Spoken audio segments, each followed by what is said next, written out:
wabarakatuh. Innal hamdalillah nahmaduhu wa nasta'inuhu wa astaghfiruhu wa na'udzu billahi min syururi anfusina wa min sayyiati a'malina. May yahdihillahu fala mudhillalah wa may yudlil fala hadiyalah. La ilaha illallah wahdahu la syarikalah wa asyhadu anna Muhammadan abduhu wa rasuluh la nabiyya ba'da. Hadirin yang dirahmati Allah Subhanahu wa taala, puasa merupakan suatu ibadah wajib bagi orang-orang yang beriman dengan menahan diri dari hal-hal yang membatalkannya, mulai dari terbit fajar hingga terbenamnya matahari. Kewajiban melaksanakan ibadah puasa ini sederajat dengan mendirikan sholat, menunaikan zakat, dan juga naik haji bagi orang yang mampu, sehingga pantas divonis ingkar akan nikmat Allah Subhanahu wa taala apabila tidak melaksanakannya. Dalam puasa terdapat hal-hal yang memperbolehkan seseorang untuk tidak melaksanakan puasa. Pada kesempatan kali ini izinkan saya untuk menyampaikan hal-hal yang memperbolehkan seseorang untuk tidak berpuasa di bulan suci Ramadan. Hal-hal yang membolehkan seseorang untuk tidak berpuasa di bulan Ramadan, yang pertama adalah sakit. Orang sakit diperbolehkan untuk tidak berpuasa di bulan Ramadan, sebagaimana firman Allah Subhanahu wa taala dalam Quran surat Al-Baqarah ayat 184 yang artinya, dan barang siapa di antara kamu yang sakit atau sedang bepergian, maka ia boleh tidak berpuasa dan menggantinya di lain hari. Adapun mengenai kondisi sakit yang dimaksudkan di sini dibagi ke dalam dua hal. Yang pertama, jika penyakit yang diderita masih menyimpan harapan untuk sembuh, maka orang tersebut diwajibkan untuk mengganti puasanya di lain hari sejumlah hari yang ditinggalkan. Kemudian yang kedua, jika penyakit yang diderita tidak ada harapan untuk sembuh, seperti penyakit yang akut ataupun sudah kronis, ataupun orang yang telah tua renta dan tidak mampu lagi untuk berpuasa, maka dia wajib memberi makan satu orang miskin setiap hari sebanyak setengah sok beras, atau di sini setengah sok ini berarti satu ukuran genggaman tangan orang dewasa. Itu bisa berupa beras ataupun makanan pokok lainnya. Yang kedua, orang yang dibolehkan untuk tidak berpuasa adalah orang yang sedang safar atau orang yang sedang dalam perjalanan. Seorang musafir dibolehkan untuk tidak berpuasa, namun dia wajib menggantinya di hari lain. Menurut Syekh Muhammad bin Shalih Al-Utsaimin menjelaskan bahwa jarak safar menurut sebagian ulama adalah 83 km. Namun, ada juga ulama lainnya yang mengatakan bahwa jarak safar itu tergantung pada urf atau anggapan masyarakat setempat walaupun tidak mencapai 83 km.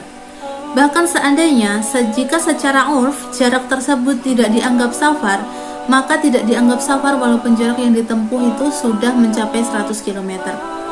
Pendapat terakhir ini dipilih oleh Syekhul Islam Ibnu Taimiyah karena memang Allah tidak menetapkan pembatasan jarak safar dalam mengqashar sholat.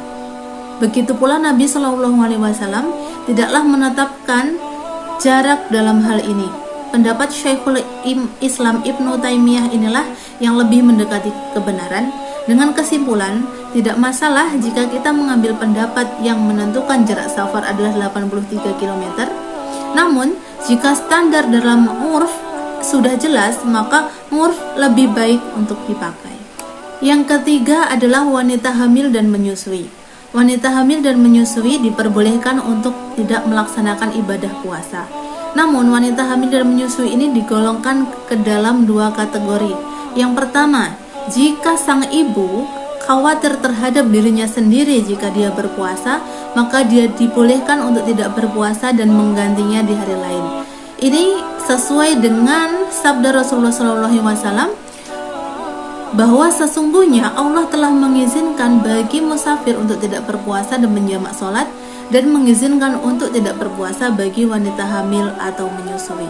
Kategori yang kedua adalah apabila dia mengkhawatirkan kondisi bayinya jika dia berpuasa, maka dia boleh untuk tidak berpuasa lalu menggantinya di hari lain, ditambah dengan keharusan untuk memberikan makan satu orang miskin setiap harinya.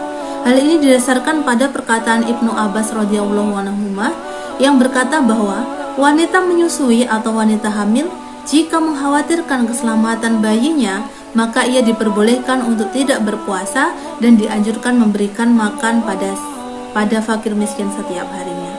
Yang keempat adalah wanita haid atau wanita nifas. Wanita haid atau wanita nifas diharamkan untuk berpuasa pada bulan Ramadan dan ia wajib untuk menggantinya di hari lain. Ini sebagaimana diriwayatkan oleh Aisyah radhiyallahu anha yang pernah ditanya tentang kewajiban mengqadha puasa dan sholat bagi wanita haid. Aisyah berkata, "Dahulu kami para wanita muslimah juga pernah haid dan kami diperintahkan untuk mengqadha puasa namun tidak mengqadha sholat." Hadis riwayat muttafaqun alaih. Yang terakhir, orang yang dibolehkan untuk tidak berpuasa adalah anak kecil.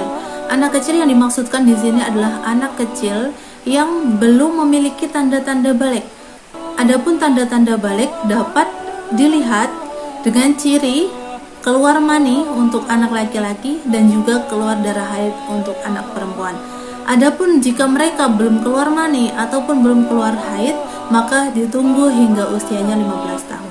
Sekian sedikit ilmu yang bisa saya sampaikan. Semoga menjadi amal jariah untuk kita semuanya dan semoga menambah pengetahuan kita untuk menjadi pribadi yang lebih baik lagi dan lebih taat lagi dalam beribadah kepada Allah Subhanahu wa taala.